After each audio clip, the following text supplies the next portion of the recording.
മഴ നനഞ്ഞാൽ കണ്ണീര് കാണാനാവില്ല എന്നേ ഉള്ളൂ, കണ്ണീരില്ലാണ്ടാവില്ല. ഒരു പരാതിയും പരിഭവം പറയാതെ ഗുരുവായൂരപ്പന്റെ നടയിൽ നിന്ന് ഒരു പുഞ്ചിരി ചുണ്ടിലൊട്ടിച്ച് കണ്ണാന്ന് വിളിച്ചാൽ കള്ളക്കണ്ണൻ ഒന്നും അറിയില്ല എന്ന് വിചാരിച്ചു.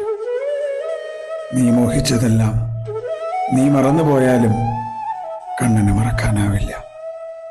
അറിഞ്ഞോ അറിയാതെയോ ആ തിരുനടയിൽ നിൽക്കുമ്പോ കണ്ണാന്നൊന്ന് വിളിച്ചു പോയിട്ടുണ്ടെങ്കിൽ നീ പിന്നെ കണ്ണന്റെ സംരക്ഷണത്തിലാണ്.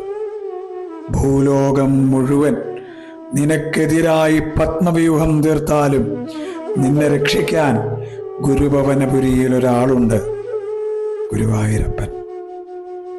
കൃഷ്ണ ഗുരുവായൂരപ്പ.